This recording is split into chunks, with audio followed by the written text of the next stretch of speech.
அண்ணா IAS academy சாதனையாளர்களின் சங்கம். வணக்கம் என் போட்டித் தேர்வு ஆர்வலர்களே, உங்கள் அனைவருக்கும் ஐயாவினுடைய இனிய வணக்கங்கள். இந்த குரூப் 4 பாடத்திட்டம், பொதுத்தமிழ் பாடத்திட்டம், குறிப்பாக குரூப் 4 குரூப் 2 முதல்நிலை தேர்வு எழுதுகின்ற கம்பெனிகளுக்கு ஒரு சிம்ம சொப்பனமாக விளங்குவதாக காட்சி. நிறைய பேர் என்னன்னா, கடந்த குரூப் 4 எழுதி முடிச்சுட்டு இதுக்கப்புறம் நம்ம டிஎன்பிஎஸ்சி எக்ஸாம் பாஸ் பண்ணவே முடியாது, அந்த நிலைமைக்கு நமக்கு வினாக்கள் அமைந்திருக்கிறது, வீரியமிக்க வினாக்களை அமைத்திருக்காங்க, எங்கதான் போய் கேட்கறாங்கன்னு தெரியல, எதை தான் படிக்கிறதுன்னு தெரியல என்று உண்மையான போட்டியாளர்களிடத்தில் இருந்த மன உளைச்சல் இருந்தது. பாடத்திட்டத்தை முழுமையாக நாம் உள்வாங்கி கொண்டிருந்தால் நிச்சயமா அப்படி அந்த நிலைக்கு போயிருக்க மாட்டோம். நம்ம எல்லாம் பள்ளி பாட புத்தகத்தை முழுவதுமாக படித்து படித்து படித்து அதிலிருந்து மட்டுமே வினாக்கள் எழுப்பி நம்மை ஒரு பழக்கத்துக்கு கொண்டு வந்து திடீரென்று ஒரு பேரதிர்ச்சி ஏற்படுத்தியது மட்டும்தான் அந்த வினாத்தாளினுடைய வீரியம், வேறொன்றும் அல்ல. நமக்கு இப்படிதான் கேள்வி, இதுதான் இது மாதிரிதான் வரும், பாடத்திட்ட ஸ்கூல் புக் படிக்க தேவையில்லை அப்படின்னு முன்கூட்டி ஏதேனும் ஒரு முன்னறிவிப்பு இருந்ததுதான் நம்ம அப்படி போயிருக்க மாட்டோம். பாடத்திட்டத்தை முழுமையா பண்ணி படிச்சிருப்பீங்க எல்லாரும் வந்தக்கா. இருந்தாலும் ஒரு சில கண்மணிகள் விழிப்புணர்வோடு இருந்து இந்த கடந்த பயிற்சியிலே நாம் சொல்வதை எல்லாம் கேட்டு, இப்படித்தான் மாதிரி தேர்வு வைத்து மாதிரி தேர்வினுடைய வினாக்கள் அப்படித்தான் அமையும் என்பதை கேட்டு நன்முறையில் படித்து வந்தார்கள். அவர்கள் வெற்றி பெற்று சென்றார்கள். இருந்தாலும் அடுத்து வருகின்ற கண்மணிகள் இந்த குரூப் 4க்கு எதை தான் படிக்கிறது, போன குரூப் 4 கொஸ்டின் பார்த்தா அப்படி இருக்கு, எதை படிப்பது, என்ன படிப்பது, எதை படிப்பது, இதுதான் எல்லாருடைய வினாவுமாக இருக்கிறது. இரண்டாவது, இந்த பாடத்திட்டம் முழுமையாக உள்ளடங்கியவாறு எனக்கு ஒரு புத்தகம் கிடைச்சிடாதா? ஏன்னா இதை படிக்கணும்னு சொல்றாங்க, செந்தமிழ் சொற்பிறப்பில் அகர முதலையை போய் தேடி எடுத்து படிக்கணும்ன்றாங்க, அங்க போய் சொல் படிக்கணும்ன்றாங்க, தேவனைய பாவாணருடைய வேர்ச்சொல் அரிச்சுபடி முழுமையா படிச்சு முடிக்கணும்ன்றாங்க. இப்படிதான் ஒன்னொன்னா தேடிட்டே போனோம்னா நல்ல தமிழ் எழுத வேண்டுமா, பிழையின்றி தவறு எழுத வேண்டுமா, தவறின்றி தமிழ் எழுத வேண்டுமா, இப்படி எண்ணற்ற ஆசிரியர் பெருமக்கள் நமக்கு நூல்கள் எழுதி வச்சிருக்காங்க. இதையெல்லாம் தேடி படிச்சுக்கிட்டு அதுல இருந்து தேர்வு நோக்கில் தேர்ந்தெடுத்து கடந்தோம்னு சொன்னா நிச்சயமா 60 வயது ஆயிடும், அதாவது ரிட்டையர்மெண்ட் ஏஜ் உங்களுக்கு வந்தாக்கா. அப்போ இல்லாம ஆனா வேலைக்கு போகும்னு சொல்லி 20 வயதிலே எத்தனைத்து காத்திருக்கின்ற ஒரு மாணவனுடைய மனநிலைக்கு இப்படி ஒரு பாடத்திட்டம் எப்படி கொடுப்பது, எதை படிக்க வைப்பது? எல்லாருடைய ஒட்டுமொத்த வினவும் அதான். நீங்க கூட யூடியூப்ல நிறைய ஒரு கமெண்ட் போட்டிருந்தாரு, டிஎன்பிஎஸ்சி இதுதான் சோர்ஸ், இதுதான் புத்தகம், இதை மட்டும் படி, இப்படிதான் வினாக்கள் அமையும், ஒரு மாடல் கொஸ்டின் பேப்பர் சோர்ஸ் சொல்லுங்க, நான் படிச்சு காமிச்சிடுறேன், எல்லாரும் சொல்றாங்க. டிஎன்பிஎஸ்சி பாடத்திட்டத்தை தெளிவாக வரையறுத்து கொடுத்துட்டாங்க. அது மட்டும் இல்ல, 1 to 6 எல்லாம் out source, 7th unit Tamil இலக்கியமும் சான்றோர்களும், இது மட்டும்தான் 10ஆம் வகுப்பு தரம்னு தெளிவா பாடத்திட்டம் கொடுத்துருக்காங்க. அப்ப நம்ம என்ன செய்யணும், நம்ம என்ன பண்ணணும்? நம்ம என்ன பண்ணணும்னா, மாணவர்களாகிய நீங்கள் அதுக்கு ஓடி எல்லாத்தையும் தேடி தொகுக்க முடியாது. அதுக்காகத்தான் ஒரு புத்தகத்தை உங்களுக்கு அறிமுகம் செய்வதிலே நான் பெருமை கொள்கிறேன். ஒரு புத்தகத்தை வாங்குறதுக்கு முன்னாடி, நான் இந்த புத்தகம்னு சொல்வதற்கு முன்னால உங்களுக்கு சொல்றேன், எல்லாருக்குமே புத்தகத்தை வாங்குறதுக்கு முன்னால, போட்டித் தேர்வு உலகத்திலே படித்துக் கொண்டிருக்கின்ற எல்லோருமே சிந்திக்க வேண்டியது, ஒரு புத்தகத்தை வாங்குறதுக்கு முன்னால என்ன படிக்கணும் நீங்கன்னு சொன்னா, பாடத்திட்டத்தை படிக்கணும். சிலபஸை முதல்ல படிக்கணும். பாடத்திட்டத்தை முழுமையா உள்வாங்கிட்டு, இதுதான் சிலபஸ், இந்த பாடத்திட்டத்துக்கு உரிய புத்தகங்கள், எதை வாங்க போனாலும் சிலபஸ் கம்ப்ளீட்டா கவர் ஆயிருக்கா, இண்டெக்ஸ் பாருங்க. Face is the index of mind அப்படின்ற மாதிரி புத்தகத்தினுடைய உள்ளடக்கம் என்னன்றத பொருளடக்கத்தில் தெரிந்துவிடும். உள்ள என்ன இருக்கு, சரக்கு என்ன இருக்கு, உள்ளுக்குள்ள கண்டென்ட் எப்படி சேர்த்திருக்காங்க அப்படின்றத அவங்க எப்படி இண்டெக்ஸ் பிரிச்சிருக்காங்கன்றத பொறுத்துதான் தெரியும். அதே போல ஒரு புத்தகத்தை வாங்குறதுக்கு முன்னாடி நீங்க யோசிக்க வேண்டிய சிந்தனைகள், சிலபஸ் கம்ப்ளீட்டா படிக்கணும், சிலபஸ் ஃபுல்லா கவர் ஆயிருக்கா அப்படின்னு பார்க்கணும். சிலபஸ் கவர் ஆகும்போது சிலபஸ் எப்படி சப் டாபிக்கா பிரிச்சிருக்காங்க, எப்படி இன்டர்பிரட் பண்ணி குறுக்கீடு செய்து சமயோஜித புத்தியாக அதை எப்படி பயன்படுத்தி பிரிச்சிருக்காங்க. அதாவது மாணவர் அதாவது அந்த போட்டித் தேர்வு உலகத்தில் படிக்கின்ற மாணவர்கள் புரிந்து கொள்ளுகின்ற வகையிலே, எளிமையாக உங்களிடத்திலே மனதில் அமர்கின்ற வகையிலே எப்படி அதை பாகுபாடு செஞ்சிருக்காங்க, இதை பார்க்கணும். பார்த்ததுக்கு அப்புறம் உள்ளுக்குள்ள போகணும், கண்டென்ட் கரெக்டா இருக்கான்னு பார்க்கணும். அந்த கண்டென்ட் கொடுக்கும் பொழுது அந்த கண்டென்ட்டுக்காக அவர்கள் மேற்கொண்டிருக்கின்ற மேற்கோள்களும் எடுத்துக்காட்டுகளும் சான்றுகளும் என்னன்னு பார்க்கணும். அவர்கள் என்ன வகையான மேற்கோள்களை கையாண்டிருக்காங்க, நூற்பா மிகச்சரியா கையாள, இலக்கணம் என்று சொன்னால் நூற்பா கையாளப்பட்டிருக்கா, நூற்பாவுடைய எண் குறிப்பிடப்பட்டிருக்கா, தொல்காப்பியமா நன்னூலா, எதிலிருந்து எடுக்கப்பட்டிருக்கிறது, உண்மையான மேற்கோள்களாக காட்டப்பட்டிருக்கிறதா, அதற்குரிய சான்றுகள், இலக்கண உரையாசிரியர்கள் எழுதி வைத்திருக்கின்ற சான்றுகள் வரிசை மாறாம கொடுக்கப்பட்டிருக்க. ஏன்னா அதுதான் நமக்கு வினாக்களாக அமையும். பள்ளி பாட புத்தகத்தை கவர் பண்ணியும் இருக்கணும், இலக்கண ஆசிரியர்களை மேற்கோள்களை உள்ள கையாண்டிருக்கணும், இலக்கண உரையாசிரியர்களை மேற்கொண்டிருக்கின்ற எடுத்துக்காட்டுகளும் உள்ள கையாண்டிருக்கணும்.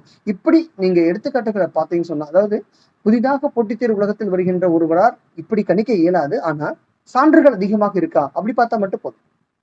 ஒட்டுமொத்தமா ஒரு புத்தகத்தை வாங்கும்போது உடனே இவர் வந்து வீர சோழியம், இது வந்து புத்தமத்தில் எழுதியிருக்காரு, இது குணவீர பண்ணியிருக்காரு அப்படிலாம் பாத்திர முடியுமா? நான் அப்படி சொல்ல வரல. ஒரு ஒட்டுமொத்தமா நமக்கு கண்டென்ட் கரெக்டா இருக்கு, சப்டாபிக் கரெக்டா உடைச்சிருக்காங்க, சான்றுகள் நிறைய கொடுத்திருக்காங்க, இந்த சான்றுகளை புரிந்து கொள்வதற்கு பயிற்சி கொடுத்திருக்காங்க அப்படின்னு சொன்னா அந்த நூல் ஒரு போட்டியாளனை மிகச்சரியாக சிற்பமாக செதுக்கின்ற உளி. அந்த நூல் மிக அற்புதமாக செதுக்கி கொண்டு போயிடும். நீங்க அழக சிற்பமாக, அழகிய சிற்பமாக நீங்கள் உருவெடுப்பதற்கு அந்த சிற்பியாக இருக்கக்கூடியது நூல் தான். அந்த நூல் அப்படிப்பட்ட ஒரு நூலை தான் நான் உங்களுக்கு அறிமுகம் செய்ய இருக்கிறேன். என்னுடைய 20 ஆண்டு கால அனுபவம், இந்த தமிழ் அறிவு, நான் பெற்றிருக்கின்ற தமிழ் அறிவை அடிப்படையாக கொண்டும் இந்த இலக்கண பகுதிக்கு மட்டும், இந்த ஒற்றை நூலுக்காக மட்டும் 57க்கும் மேற்பட்ட இலக்கண ஆசிரியர்களுடைய நூல்களை முழுவதுமாக ஆய்வு செய்தும் என் சக சான்றோர்கள் உடன் அறிவுரையின்படியும் இந்த நூலை உங்களுக்கு அறிமுகம் செய்வதிலே நான் பெருமை கொள்கிறேன். பொதுத்தமிழ், அந்த குரூப் 4 டிஎன்பிஎஸ்சி குரூப் 4க்கான பொதுத்தமிழ் பாடம் அப்படின்றது எப்படி இதுல அமைந்திருக்கிறது என்பதைதான் இதுல காட்ட இருக்கிறேன். உங்களுக்கு சொன்ன மாதிரி முதல்ல எடுத்த உடனே நம்முடைய உள்ளடக்கம் எப்படி இருக்கிறது, இதுல முன்னுரை இருக்கு, இதுல காப்பிரைட் புத்தகம், இது வந்து ஐஎஸ்பிஎன் வாங்கியிருக்கோம், இது வந்துட்டு எல்லாருக்கும் காப்பிரைட் வாங்கி போட்டிருக்கோம். இது யாருமே ஒளிநகல் எடுப்பதோ இல்லது முழுமையாக அதை பிரதி எடுப்பதோ சட்டப்படி குற்றமாகும், அவர்கள் நடவடிக்கை எடுப்பாங்க. இங்க பார்த்தாலே உங்களுக்கு தெரியும். அப்புறம் முன்னுரை சொல்லியிருக்கோம், யாருக்காக இந்த நூல் எப்படி எழுதப்பட்டிருக்கிறது, எப்படி இது வந்திருக்கிற முன்னுரை சொல்லியிருக்கோம். அப்படியே பார்த்தீங்கன்னா இண்டெக்ஸ் போட்டிருக்கோம். இந்த பொருளடக்கத்தை நீங்க படிச்சாலே தெரியும், பாடத்திட்டத்தில் இருக்கக்கூடிய ஒவ்வொரு வார்த்தையும் எப்படி எடுத்து குறுக்கீடு செய்து என்ன மாதிரி வினாக்கள் வரலாம். இங்க எழுத்து அப்படின்னு போட்டு எழுத்தினுடைய வகைகள் அப்படின்னு சொல்லி எழுத்தை மட்டும் சொல்லாம எழுத்தினுடைய வகைகளாக இருக்கின்ற, எழுத்தினுடைய புறநடைகளாக இருக்கின்ற சுட்டு எழுத்துக்கள், வினா எழுத்துக்கள், கூட்டு எழுத்துக்கள், உடம்படு மெய் எழுத்துக்கள், எழுத்துக்களோட பிறப்பு, மெய்மயக்கம், இந்த மெய்மயக்கத்தோட வகைகள் அப்படின்னு ஒவ்வொன்றும் ஆய்வு செஞ்சிருக்கோம். அடுத்தது சொல் இலக்கணம் அப்படின்னு போறோம். சொல் என்று சொன்னால் வெறுமனே பெயர்ச்சொல், வினைச்சொல். உங்க பாடத்திட்டத்துல பெயர்ச்சொல் அப்படின்றது எழுத்துப்பிழையாக விடுபட்டு இருக்கிறது. நீங்க பாடத்திட்டத்தை முழுமையா படிச்ச தெரியும், ஆனா பெயர்ச்சொல் என்று வைக்க வேண்டியதாங்க. எழுத்துப்பிழை ஏற்பட்டிருக்கு அந்த பாடத்திட்டத்துல, இது வரைக்கும் சரி பண்ணல. அப்ப பெயர்ச்சொல், வினைச்சொல், இடைச்சொல், உரிச்சொல் அப்படின்னு மட்டும் இல்லாம இலக்கிய வகையில் சொற்கள் என்னென்ன இருக்கு அதெல்லாம் கேள்வி கேட்கிறேன். திசைச்சொல் வினா எடுப்புறாங்க வந்தக்கா. எவ்வகையான திசை, ஒரு பொருள் கொடுக்கின்ற பல திசை சொற்கள் என்ன, பல பொருள் கொடுக்கின்ற ஒரு திசை சொல் என்ன இருக்கிறது அப்படின்னு வினா எழுப்புறாங்க. அந்த அடிப்படையில் இலக்கிய வகை சொற்கள் என்ன, இலக்கண வகை சொற்கள் என்ன அப்படின்னு பிரிச்சுக்கோம். இந்த பாடத்திட்டத்தை நீங்க பார்த்தாலே தெரியும். எழுத்தும் சொல்லும் எழுதுவதெல்லாம் புதுவியல் என்ற பகுதியில கொண்டு போறோம். அதுக்கப்புறம் பதவியல் என்று ஒண்ணு கொண்டு போறோம். வேர்ச்சொல்லை தேர்வு செய்தல் அப்படின்ற தலைப்பட போய் வெறும் வேர்ச்சொல் மட்டும் பட்டியல் கொடுத்துடாம வேர்ச்சொல் உருவாவதற்கு காரணமாக இருக்கின்ற பதம், பகுபதம், பகுபதத்தோட உறுப்புகள் என்னென்ன, எப்படி ஒரு பகுதியை தேர்ந்தெடுக்கணும்னு சொல்லி கொடுக்குறது இந்த புத்தகம் தான். நீங்க இலக்கணத்தை நீங்க உள்வாங்கி நான் உள்ள போகும்போது சொல்றேன். அந்த அடிப்படையில் வேர்ச்சொல் ஆய்வு, பகுபத உறுப்பிலக்கணம், பிறகு வேர்ச்சொல்லுடைய பட்டியல்கள். வேர்ச்சொல் பட்டியல் போவதற்கு முன்னால நீங்களே பகுபதத்தை அறிந்து கொள்வதற்காக மிக பல்வேறு பழைய பாடப்புத்தகம், புதிய பாடப்புத்தகம், இதுக்கு முந்தைய ஆண்டுகளில் கேட்கப்பட்ட வினாக்களுடைய தொகுப்பு முழுவதுமாக தொகுத்து இங்க வைக்கப்பட்டிருக்கு. இந்த நூலினுடைய மிகச்சிறந்த அருமை என்பது அது ஒண்ணா. அப்போ இந்த பொருளடக்கத்தோடு உள்ள வந்தீங்கன்னா கண்டென்ட் எப்படி ஃப்ளோ ஆகுது அப்படின்னா, மாணவர்களுடைய பின்னூட்டத்தை நீங்க எல்லாரும் பார்த்திருப்பீங்க. கண்டென்ட் எப்படி இருக்குன்னா, புதிதாக போட்டியாளர் உலகத்தில் அடியெடுத்து வைக்கின்ற ஒரு மாணவன் இதை வாங்கி படிக்கும்போது எளிய நடை, அற்புதமா குழந்தைக்கு சொல்லி கொடுக்குற மாதிரி ஒவ்வொன்னா அப்படியே அழகா போயிட்டே இருக்கு. இவ்வளவு பெரிய புத்தகத்தை படிக்க முடியுமா அப்படின்னா, ஒரு மாணவர் சொன்னாரு, ஐயா நான் எடுத்து படிக்க ஆரம்பிச்சேன், கடன்னு 1 மணி நேரம் உட்கார்ந்து ஒரு 25 பக்கம் படிச்சு முடிஞ்சிருது, நம்பிக்கை வந்துருச்சு எனக்கு. 25 பேஜஸ் ஃபோக்கஸ்டா 1 ஹவர்ல படிக்க முடியுது அப்படின்னா என்னன்னா, இந்த நடை எளிய நடை, கடன்னு ஓகே இதெல்லாம் ஹைலைட்டட் பாயிண்ட்ஸ், உள்ளுக்குள்ள ஹைலைட் இருக்கு அப்படின்னு எளிய நடையோட இருக்கு. அந்த எளிய நடையோடு மட்டும் இல்லாம அது வகைப்பாடு செய்திருப்பது. ஒரு நீங்க பார்த்தீங்கன்னாக்கா இந்த ஒவ்வொரு சான்று எடுக்கிறோம், அந்த சான்று எடுத்துட்டு இப்போ உயிர் மெய்னா என்ன, சார்பு எழுத்துக்களுடைய வகைகளை பற்றி சொல்லிட்டே போறோம். அதுல உயிரளபடை அப்படின்னு சொல்றோம். உயிரளபடைக்கு அவர்கள் கொடுக்கப்படுகின்ற சான்று, உயிரளபடையோட வகைகள் என்ன, ஒவ்வொரு இதுக்கும் எப்படி சான்றுகள் பாருங்க. இங்க பள்ளி பாடப்புத்தகங்களை சும்மா ஏதோ 2 3 கொடுத்துடாம எவ்வளவு சான்றுகள் கொடுக்க முடியுமோ, உள்ளூர கொடுக்க முடியுமோ அத்தனை சான்றுகளையுமே இலக்கிய உரையாசிரியர்கள் மேற்கொள்கின்ற சான்றுகள்லாம் உள்ளுக்குள்ள சேர்த்து வச்சிருக்கோம். அப்போ உயிரளபடை ஒவ்வொரு அளபடைக்கும் சான்றுகள். அதுல இசைநிலை அளபடினா என்ன, சொல்லிசை அளபடினா என்ன, இன்னிசை அளபடினா என்ன, அதுக்கான சான்றுகள் என்ன, இப்படி எண்ணற்ற சான்றுகள் கொடுத்துருக்கோம். சான்றுகளை கொடுத்ததோட அப்படியே நிறுத்திடாம அப்படியே மெல்ல நீங்க கடந்து போனீங்கன்னாக்கா இந்த எழுத்திலக்கணத்துக்கான பயிற்சி செய்து பழகு அப்படின்னு இங்க எண்ணற்ற நீங்க பாத்தீங்கன்னா எழுத்தினுடைய வகைகள் முழுமையா கொடுத்துருக்கு. அங்கங்க பாக்ஸ் மெசேஜ் கொடுத்துருக்கோம். ஒரு பெண்மணி கூட போட்டிருந்தாங்க, சுகன்யா, நிறைய அறிந்து கொள்வோம், தெரிந்து கொள்வோம், அறிவோம் அப்படின்ற பகுதியில நிறைய கூடுதல் தகவல் கொடுத்துருக்கீங்க அப்படின்னு சொல்லியிருந்தாங்க. உண்மைதான். அப்படியே நீங்க பாத்தீங்கன்னா இதை முழுசா படிச்சுட்டு எனக்கு இந்த பகுதி விளங்குச்சா இல்லையா, எழுத்திலக்கணம் எனக்கு புரிஞ்சுதா இல்லையா அப்படின்னு பயிற்சி செய்து பழகு. அதாவது ஒரு வினா கூட பிவைக்கு எடுத்து வச்சு இப்படிலாம் கேள்வி கேட்டிருக்காங்கன்னு சொல்லல. ஏன்னா அது தனி பகுதி. உங்களுக்கு இத பாடத்திட்டத்தை அடியொட்டி டிஎன்பிஎஸ்சியோட கடந்த ஆண்டுகளுடைய வினாக்கள்ல தனித்தனியா பிரிச்சு மெஞ்சிருக்கும். அது தான் டாபிக் வைஸ் பிரிச்சு மெஞ்சிருக்கும். ஸோ அதை நீங்க பார்க்கும்போது உங்களுக்கு தனி தன்னம்பிக்கை ஏற்படும். கேள்வி இப்படிதான் கேட்கறாங்க. ஆனா இந்த பாடத்தை படிச்சனால எனக்கு என்ன புரிஞ்சுது அப்படின்னு கத்துக்கிறதுக்காக இந்த பயிற்சி இது பழகு. இந்த பயிற்சிக்கு நீங்க ஒரு ஒரு பயிற்சியை நீங்க மேற்கொண்டீங்கன்னு சொன்னாலே போதுமானது. இது ஒட்டுமொத்த பாடமும் எனக்கு புரிஞ்சிருச்சுன்ற தன்னம்பிக்கை ஏற்படும். இதை படிக்கிறீங்க, இதை பயிற்சி செய்றீங்க, அப்படியே டிஎன்பிஎஸ்சியோட ப்ரீவியஸ் கொஸ்டின் போறீங்க. இதை பார்த்துட்டு மலையையே பார்த்த உங்களுக்கு டிஎன்பிஎஸ்சியோட கொஸ்டின் பேப்பர் ஒரு மடுவாக காட்சி அளிக்கும். ஏன்னா இதுக்கு தாண்டி எதுவும் இல்லை அப்படின்னு உங்களுக்கே தோணும். இப்படி ஒவ்வொரு பகுதியுமே எழுத்தினுடைய ஒவ்வொரு வினாக்குமே நீங்க பாத்தீங்கன்னாக்கா இங்க போட்டிருக்கோம். இங்க அதுக்கு மட்டும் பயிற்சி இல்லாம பயிற்சி செய்து பழகுதுன்றது ஒரு 50 வினாக்கள் எழுத்து இலக்கணத்துக்கு மட்டும் இருக்கு. அதுக்கப்புறம் இணை எழுத்துக்கள் அதுக்கு தனியா பயிற்சி செய்து பழக போட்டிருக்கோம். இணை எழுத்துக்களுக்கு மட்டும் என்னென்ன கேள்வி வந்திருக்கு, என்னென்ன கேள்விலாம் கேட்கலாம்னு சொல்லிட்டு இந்த மாதிரி இணை எழுத்துக்களுக்கு இப்படி போட்டிருக்கோம். அப்புறமா சுட்டு எழுத்துக்களுக்கு தனியா அப்ப சுட்டு எழுத்துக்களை பத்தி சுட்டு எழுத்துற வகைகள் சுட்டினுடைய இதெல்லாம் சொல்லிட்டு அதுக்கு தனியா பயிற்சி செய்து பழகப்பட்டிருக்கும். பாருங்க, சுட்டினுடைய வகைகள்லாம் 11 வகையான சுட்டுகளை நீங்க எங்கேயும் பார்க்க முடியாது. அதுக்கு தனியா பயிற்சி செய்து பழகப்பட்டிருக்கும். அப்ப எழுத்துனா ஒட்டுமொத்தமா சேர்த்து பயிற்சி செய்து பழக இல்ல, எழுத்தினுடைய வகைகள், முதல் எழுத்து சார்பு எழுத்து அதுக்கு பயிற்சி செய்து பழகு, இணை எழுத்துக்கள் அதுக்கு பயிற்சி, சுட்டு எழுத்துக்கள் அதுக்கு பயிற்சி, வினா எழுத்துக்கள் அதுக்கு பயிற்சி, கூட்டு எழுத்துக்கள் அதுக்கு பயிற்சி, மெய்மயக்கம் அதுக்கு பயிற்சி அப்படின்னு ஒவ்வொரு பாடத்தையும் படிக்க சொல்லி உங்களையே டெஸ்ட் எழுத சொல்றோம். டெஸ்ட் எழுதிட்டு கீ கொடுக்காம இல்லை, பின்னாடி ஆன்சர் கீ கொடுத்துருக்கோம், சரியான விடை கொடுத்துருக்கோம். இதெல்லாம் பின்னாடி விளக்கமாக உங்களுக்கு காட்சி அளிக்கும், விளக்கம் உங்களுக்கு பின்னாடி அளிப்போம் நம்ம வந்தாக்கா. ஸோ இந்த புத்தகத்தினுடைய தன்மையை பாருங்க. அழகா ஒரு போட்டி உலகத்தில் இருக்கின்ற மாணவன் ஒரு கண்டென்ட் எடுத்து மெயின் கண்டென்ட் கரெக்டா ஃப்ளோ ஆகுதா, எப்படி பிரிச்சிருக்காங்க ஒரு கண்டென்ட்டை, எப்படி நீங்க எடுத்த உடனே இங்கேயே நான் சொல்லிட்டு இருக்கிறதா நீங்க நினைக்க வேணாம். இந்த அளபடைன்னு இருக்கு, இந்த உயிர் அளபடை அப்படின்னு எடுத்து அளபடைன்னு சொல்றோம். அளபடையோட வகைகள் என்ன, உயிர் அளபடை அப்படின்னு சொல்றோம். அதுக்கு முன்னாடி அளபடையை எப்படி பிரிக்கிறாங்க, இயற்கை அளபடைன்னு என்ன, செயற்கை அளபடைன்னா என்ன, அப்படி செயற்கை அளபடை என்பது யாரால ஏற்படும், புலவர்களால் எங்க செய்யுள்ள ஏற்படுது, அப்படி ஏற்படுகின்ற இந்த அளபடைக்கு என்னென்ன வகைகள் இருக்கு, அந்த வகைகளுக்கு சான்றுகள் என்ன இருக்கு அப்படின்னு தனித்தனியா பிரிச்சு மேஞ்சிக்கும். அது திருக்குறள் என்ன வள்ளுவர் சொல்லியிருக்காரு, அதுல எங்கெல்லாம் அளபடை வருகிறது அப்படின்னு எந்த கண்டிஷன்ல வரணும், இப்படி கண்டுபிடிக்கணும்ன்றதையும் சொல்லியிருக்கோம். அதுக்கப்புறமா நமக்கு மேலும் சில எடுத்துக்காட்டுகள் பாட்டுங்க இங்க ஒற்றளபடிக்கு அவ்வளவு எடுத்துக்காட்டுகள் கொடுத்துருக்கோம்.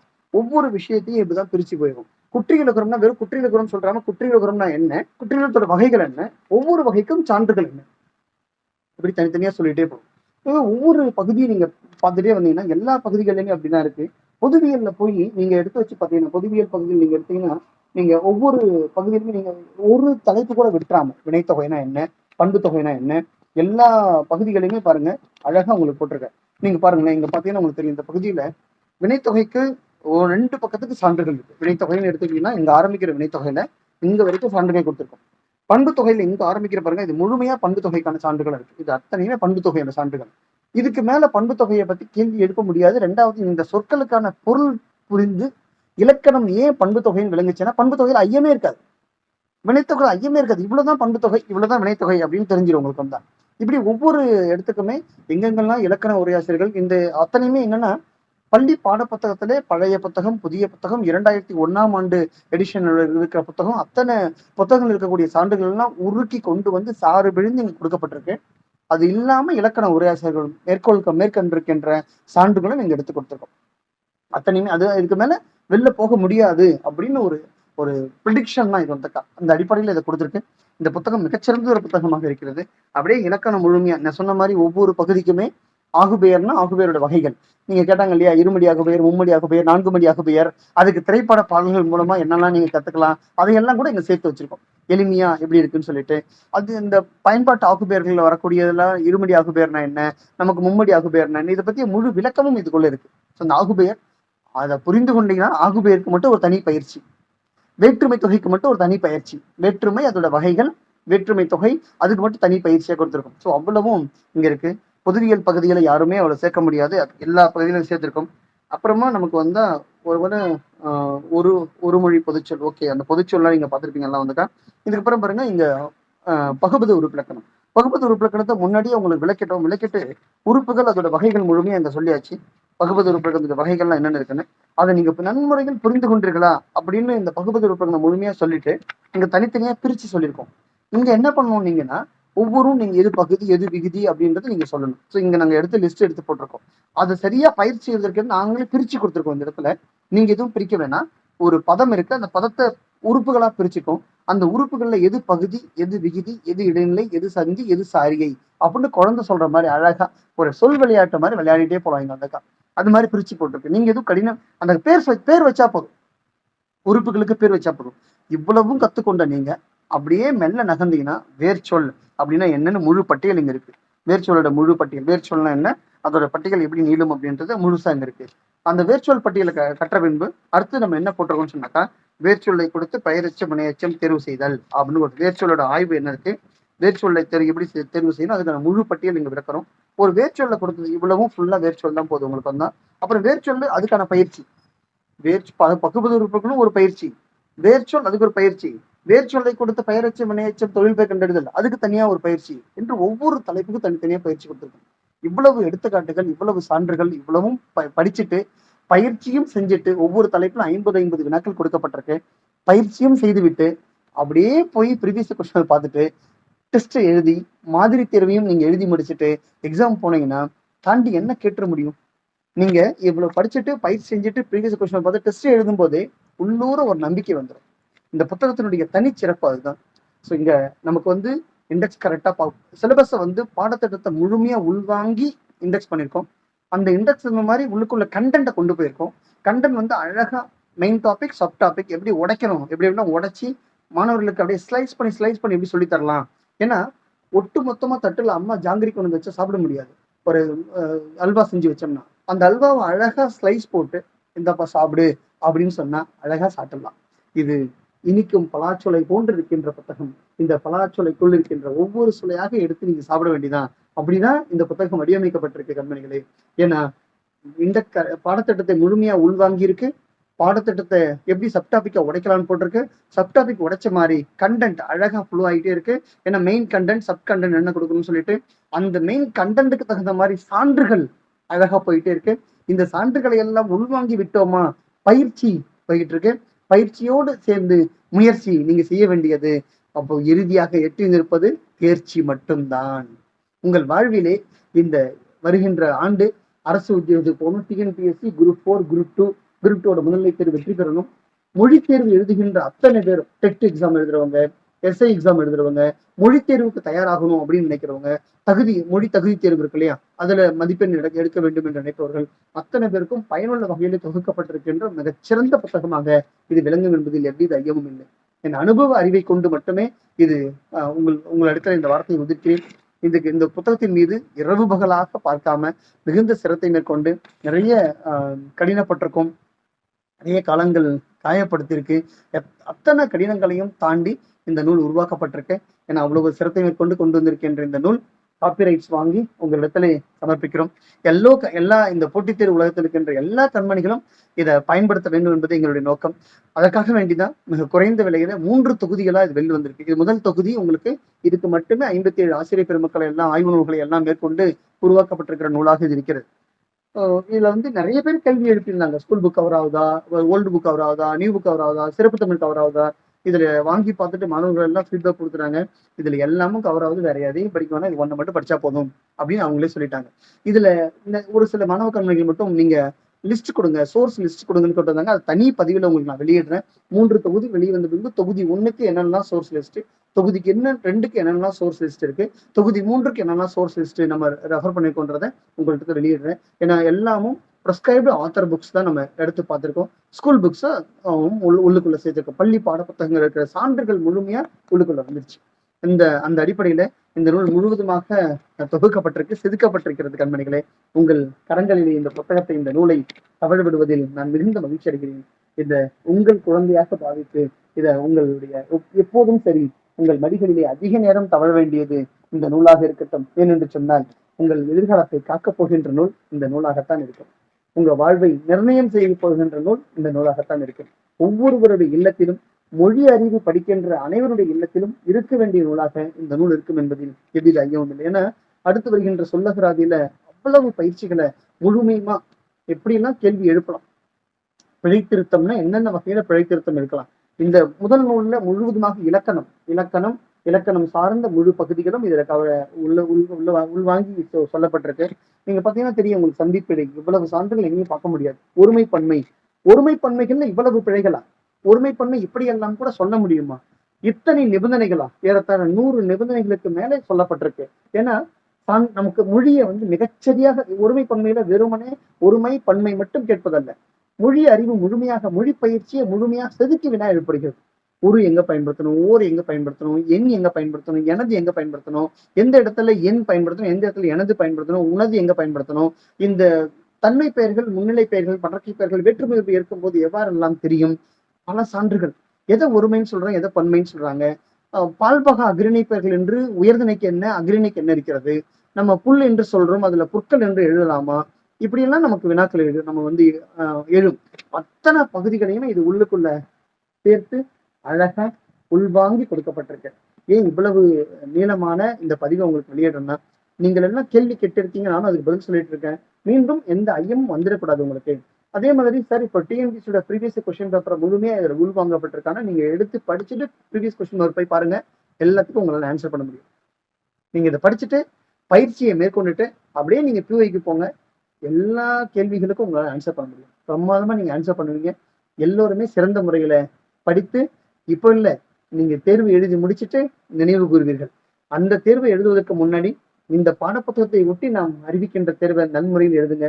மாதந்தோறும் மாதிரி தேர்வை சிறந்த முறையில் எழுதுங்க. ஏன்னா அதுலதான் கொஸ்டின் பேப்பருடைய தரம், வினாத்தாள் எப்படி அமைய வேண்டும் என்பதை நம்ம ஒவ்வொரு மாதிரி தேர்விலுமே இடம் போட்டு காட்டுகிறோம். நம்ம நீங்க எல்லாராலையும் மிகச்சரியாக அந்த விளங்கி கொள்ள முடியும். போட்டியாளர்கள் எல்லோரும் ஆர்வமா கலந்து பயிற்சி பெறுறாங்க.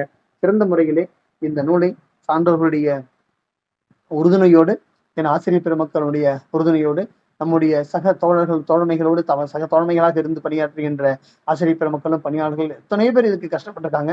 அதெல்லாம் நன்றி சொல்கின்ற பதிவு என்பது தனியாக இருக்கிறது. 3 தொகுதிகளும் வந்த பின்பு நான் உங்களுக்கு அதை சொல்றேன். இந்த பதிவுல இப்போ ஒரு நூலுக்கான அத்தனை தகுதிகளும் இதுல இருக்கு அப்படின்றதையும் உங்கள்கிட்ட பதிவு செய்யறேன். இந்த நூலை பெற்றுக்கொண்டு நிறைய கண்மணிகள் பின்னூட்டம் கொடுத்திருக்காங்க. இதோ உங்கள் கரங்கள் இதை தவழ விடுறேன். எல்லார் கரங்கள்லயும் இது இருக்கணும். எப்போதும் காலை எழுந்தவுடன் பார்க்கின்ற நூலாக வெற்றி பெறுகின்ற வரை இது இருக்கட்டும். வெற்றி பெற்ற பின்பு படிக்க வேண்டியதெல்லாம் நூல் இருக்கிறது. எல்லோரும் திருக்குறள் படிங்க, பாரதிதாசனுடைய குடும்ப விளக்கு படிங்க, இல்லறத்தை எப்படி நல்லறமாக நடத்துவது என்பது குறித்த செய்திகள் எல்லாம் சொல்றாங்க.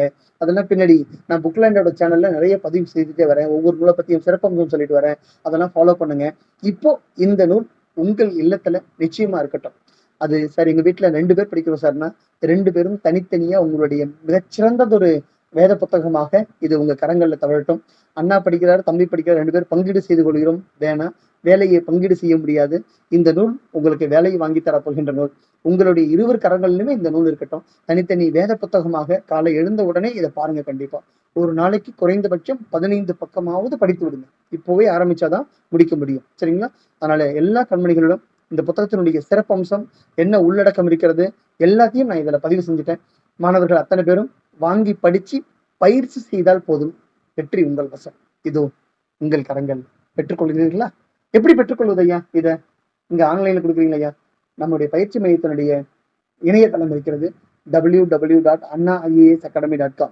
கிளிக் பண்ணுங்க. ஸ்டடி மெட்டீரியல் அப்படின்னு ஒன்று இருக்கும், அதை கிளிக் பண்ணுங்க. அதுல ஏ சீரீஸ் அப்படின்னு ஒன்று இருக்கும், ஏன்னா இது ஆத்தர் சீரீஸ். அதுல புக் செட் அப்படின்னு ஒன்று இருக்கும், தமிழ் புக் செட், பொது தமிழ் புக் செட் அப்படின்னு தமிழ்லயும் ஆங்கிலத்திலும் நீங்க டைப் பண்ணீங்கன்னா உங்களுக்கு வந்துடும். அந்த 3 புக்கு சேர்ந்த மாதிரி அந்த ஒரு இமேஜ் இருக்கும். அதை கிளிக் பண்ணிட்டு நீங்க டைரக்டா ஆர்டர் பண்ணிடலாம். இல்ல சார், நேரடியா வந்துதான் வாங்கணும்னா காஞ்சிபுரத்துல புக்லேண்ட் அப்படின்னு நீங்க கூகுள் மேப் போட்டாலே போதும். கூகுள் மேப் உங்களுக்கு புக்லேண்ட் அப்படின்னு கொண்டு வந்து நேரா விட்டுரும். இங்க வந்தீங்கன்னா நீங்க புக் வாங்கிக்கலாம். மாணவர்களுக்காக நிறைய பேர் தொடர்ந்து இதை தமிழகம் முழுவதும் இருந்து பல்வேறு இடங்கள்ல எல்லாம் கொரியர் நீங்க பண்ணீங்கன்னா 2 days எல்லாருக்கும் போயிடுச்சு. அவுட் ஆஃப் ஸ்டாக்ல இருந்து மறுபடியும் கொண்டு வந்து இப்ப எல்லாருக்கும் கொடுத்துட்டு இருக்கோம். நீங்களும் விரைந்து வாங்கி படிங்க. காலம் கடந்து விட்டது. ஏன்னா எலெக்ஷன் முடிஞ்சிச்சு, ரிசல்ட் வந்துருச்சுன்னா அடுத்தது கடகடன்னு நம்முடைய அனௌன்ஸ்மெண்ட் தான், படிக்க வேண்டியது மட்டும்தான் நம்முடைய பணியாக இருக்கும். எல்லோரும் சிறந்த முறையில் தொடர்ந்து படித்து வாருங்கள் கண்மணிகளே. நூலை பெற்றுக்கொண்டு வாசியுங்கள். அதையே உங்கள் மூச்சு காற்றாக சுவாசியுங்கள். நன்றி.